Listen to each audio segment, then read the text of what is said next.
Aš jau praėjusiam video jums sakiau, kai klausiau, ką man galima būtų pamatyti Vilkavišky, man daug kas sakė, kad nevažiuok, čia nieko gero nėra. Bet aš nebūčiau aš, jeigu aš neatkapstyčiau kažką tai įdomaus. Taigi pradėjus domėtis, supratau, kad aš čia galiu pamatyti pastatą, kuris laimėjo pasaulinį architektūros apdovanojimą. Kad iš kartos į kartą gaminamų ledų galiu paragauti, kad galiu pamatyti keistą tiltą Lietuvos mastu, kad galiu nuvykti į dvarą, kuriame gyveno moteris, kuri po vyro mirties atidarė aludarystės verslą. Ir jeigu pasakyčiau, kad gražiausia autobusų stotis yra ne kokiam New York'e, ne Londone ir ne Kopenhagoje, o Vilkaviškyje, jūs manim patikėtumėt? Taigi atvažiuoju į Vilkaviškį ir tikėsi tarybinės stoties, o čia stovi Oskarus renkantis pastatas. Šią stotį suprojektavo architektas Gintaras Balčytis ir iš to projektų jis laimėjo prestižinį pasaulio architektūros festivalio apdovanojimą. Taip pat renka gausybę Europos architektūros įvertinimų. Šitas stoties pastatas yra suprojektuotas taip, kad parko medžiai tiesiog auga pro jo stogą. Pažiūrėkit, kaip įspūdingai tai atrodo. Vau! Žinokit, iš tikrųjų verta labai didelių pagyrų. Va, žiūrėkit, verta visų tų apdovanojimų, ar ne? Labai gražu čia, labai. Štai tokią stotį turi Vilkaviškis. O sako, nėra ką pamatyti Vilkaviškį. Vien tik stotis verta aplodismentų.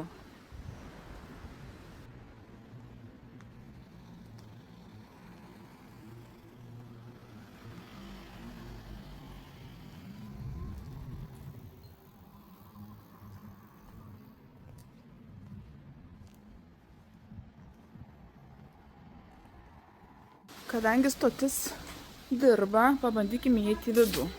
Dar šis stotis turi vieną unikalumą, čia vyksta parodos menininkų.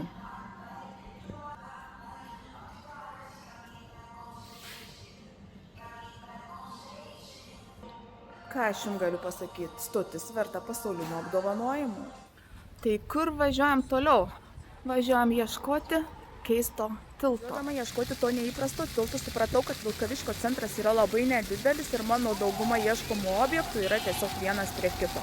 Štai čia yra Vilkaviškio pagrindinė miesto aikštė.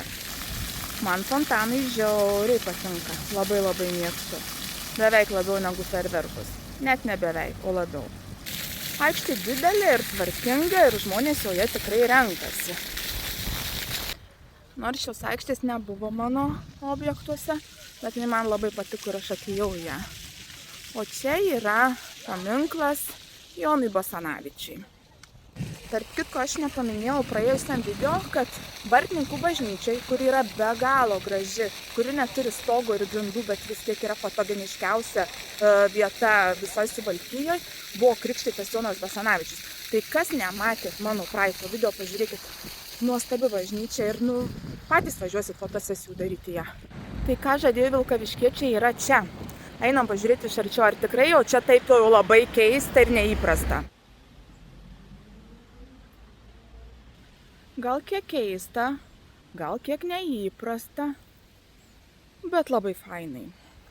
Tai yra tiltas po tiltu. Tikrai neįprastai taip, ne? Esat matę kažką tokio Lietuvoje? Čia yra Šeimenos upelis ir vat tiltas po tiltu. Man faina, prasieisiu pro apačią.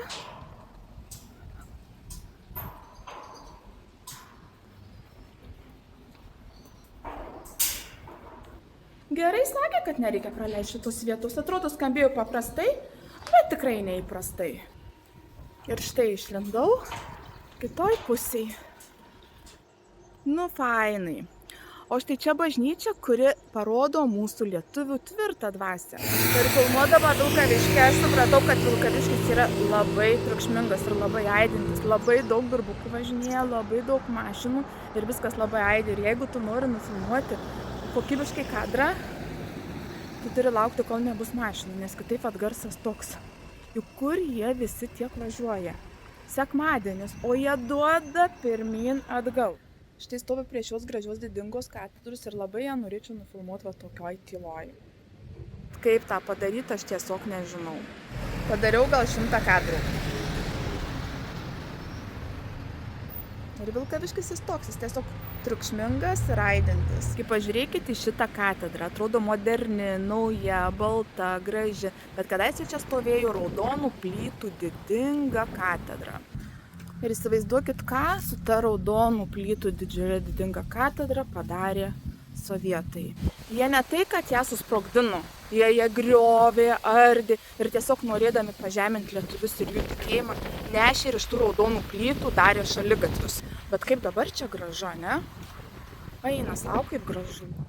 Ir kadangi Vilkaviškio gyventojai matė, kaip jų raudonoji gražioji katedra yra niokojama, dalį dalykų paėmė ir paslėpė. Kai kuriuos užkasė ir atstačius šitą bažnyčią, dalis tų relikvijų grįžo atgal.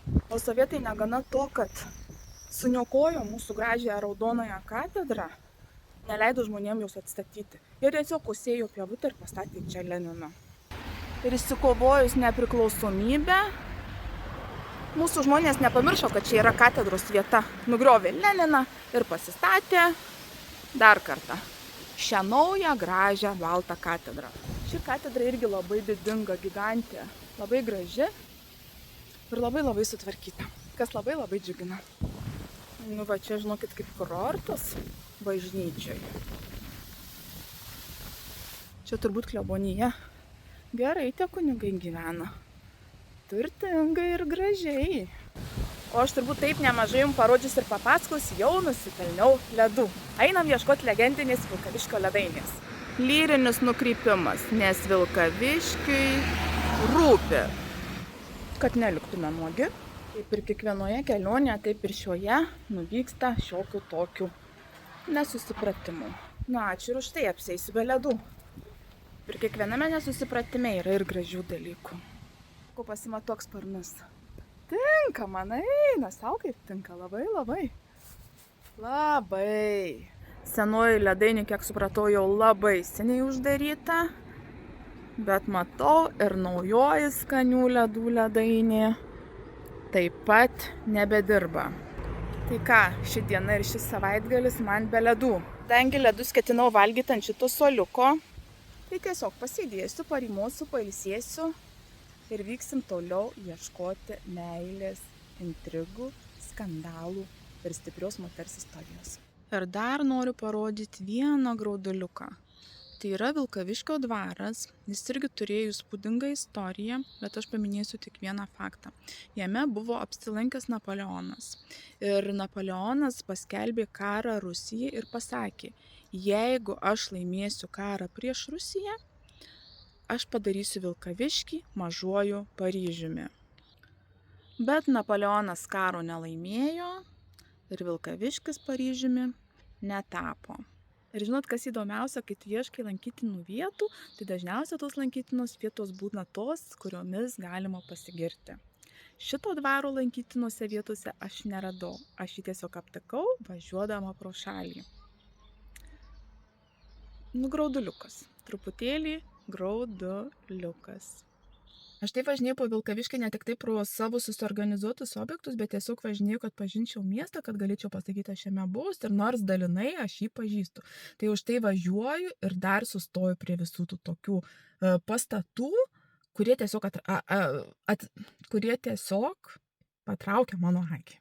Galėjau pravažiuoti pro šitą raudonų plytų senovinį pastatą. Jis yra statytas XIX amžiaus pabaigoje, tuomet, kai Vilkaviškis buvo amatų ir prekybos miestas. Žinau kodėl, bet mane labai žavi visa ta tokia senovinė ir man tokios raudonos plytos gal kažkiek primintų ir vokiečių laikus, bet tiesiog sustojau, nes labai patraukė akį. Ir pažiūrėkit, kokio grožio senovinė iškaba. Jinai mena dar tarybinius laikus, kai po antro pasaulinio karo čia atsidarė buities tarnyba. Tai į visus šitos pastatus žmonės galėjo nešti, siūti drabužius, taisyti laikrodžius, taisyti techniką, kažkokius amatus vykdyti. Čia buvo buities tarnyba. Dabar šitie pastatai privatizuoti, juose veikia įvairios įmonės. Bet patraukė mano akį, aš sustojau, nes man labai patinka visi senoviniai pastatai. Ir vėl noriu pasakyti, kaip gražu būtų, jeigu jie būtų renovuoti. Ir čia kažkoks pastatas, kuris turbūt priklauso visam tam pastatų kompleksui. Ir nors vienoj vietoj biškį galėsiu pasitipti. O Dieve, Va kaip pasicekavinta, aišku, aptverta nelabai matosi ir nuo miestiečio atitverta, bet va tau ir pasicekavinimas. Nu, aš žinokit, viliuosi iš visos tos šiukšlių krūvos ir laikau didžiausias viltis, kad tai yra dėl renovacijos. O jeigu ne, tai šiukšlių krūva. Kartais pasicekavini ir pamatai tokių pikantiškų, labai gražių dalykų. O kartais pasicekavini ir galvoji, geriau jau būčiau nesicekavinusi. Na bet nieko, mes dabar važiuojam į vietą, kur pasicekavint tikrai bus kur. Šitas video galėjo prasidėti va tai va.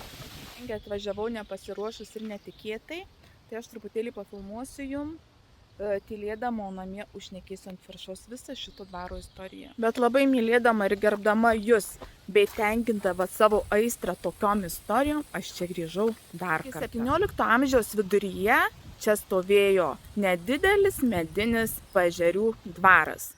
Aš jau esu jums labai daug pasakosiu ankstesniuose video apie dvarus, kad tais laikais labai vyrai žaidė kortom, tik išgeria kelias taures vyno ir pasileidžia visi azartiniai žaidimai.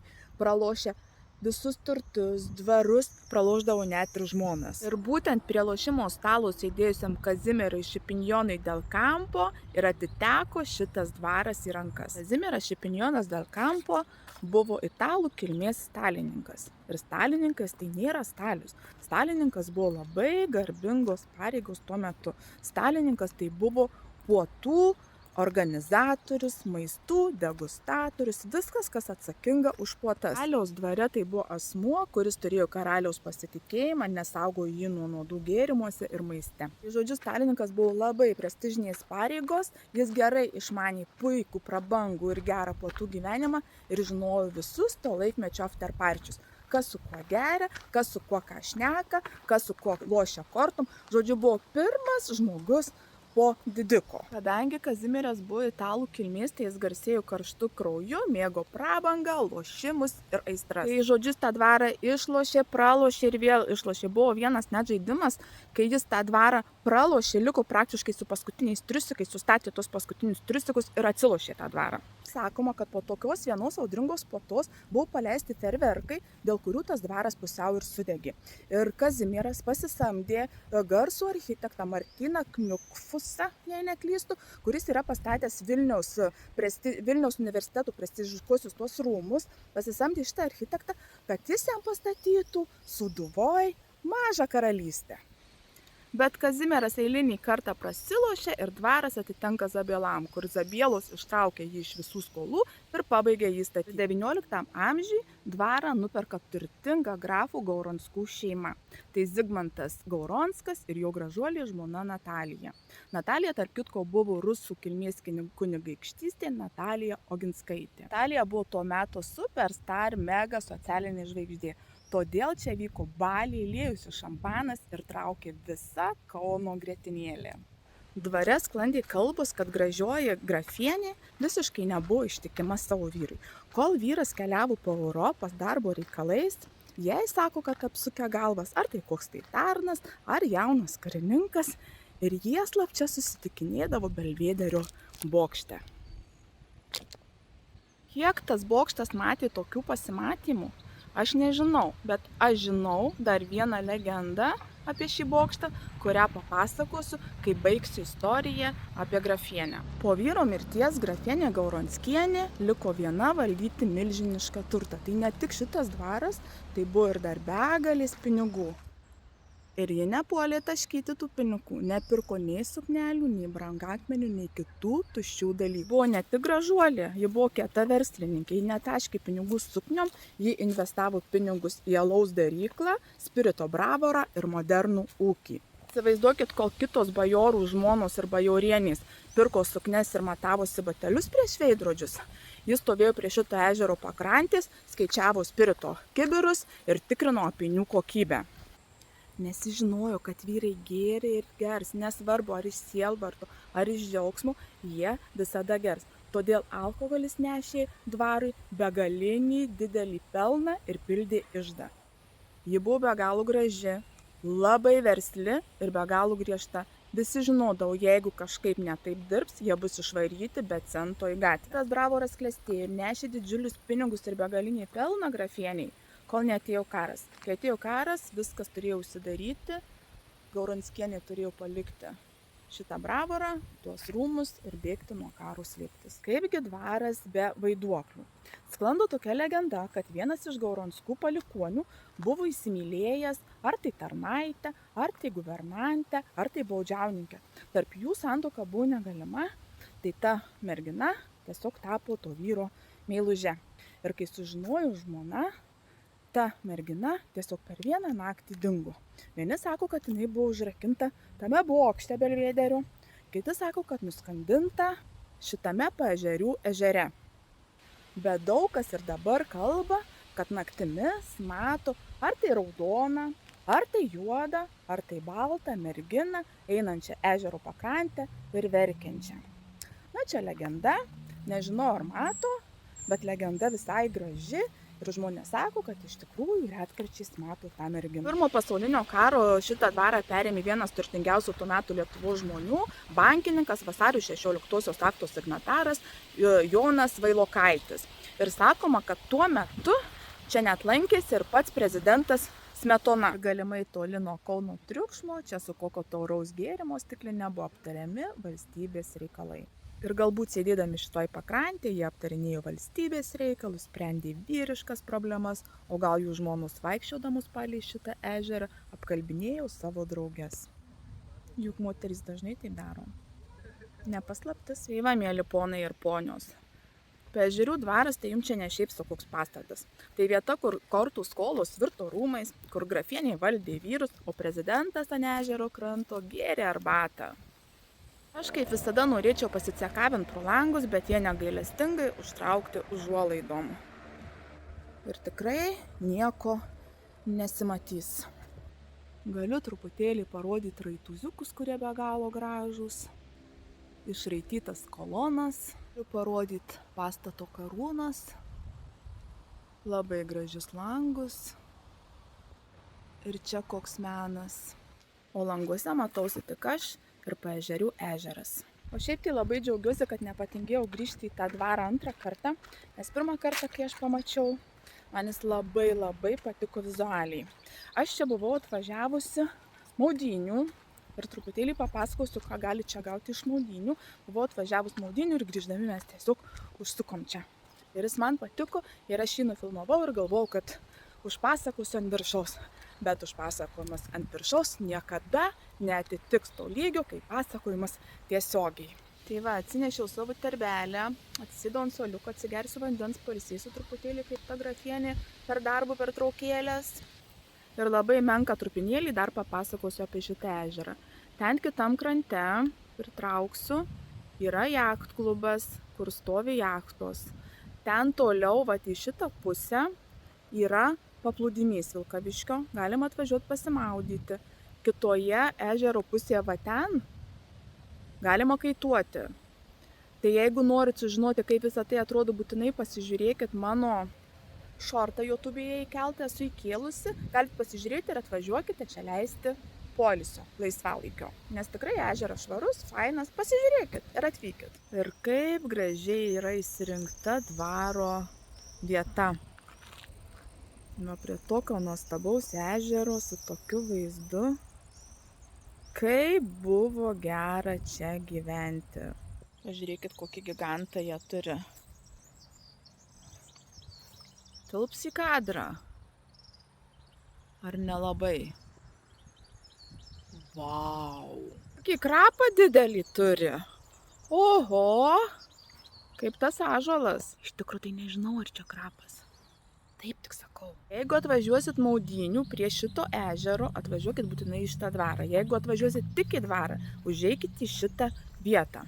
Čia bus faina jūsų vaikam ir jum patiem. Va, žiūrėkit, turi supynės, turi tokią laipynę, turi tokią senovinę mašinėlę. Ir pažiūrėkit, kokį batą jie turi. Norėčiau, kad kas nors mane pafilmuotų iš šonų, bet deja neturiu kas. Tai pažiūrėkit, koks batas didumo. Ir dar vienas toks, biški panašus į klauno.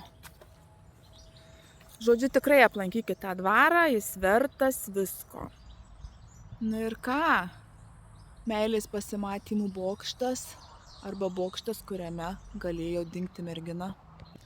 Gal tegul geriau lieka meilės ir pasimatymų bokštų. Tai ką, šito nuostabaus dvaro fone noriu atsisveikinti su jumis, labai dėkoju, kad žiūrėjot mano video. Būtinai paspauskit like, būtinai pakomentuokit, aš žiauriai mėgstu komentarus. Būtinai subscribinkit, nes mes važiuosim. Kur važiuosim? Matysim, pasimatysim greitai.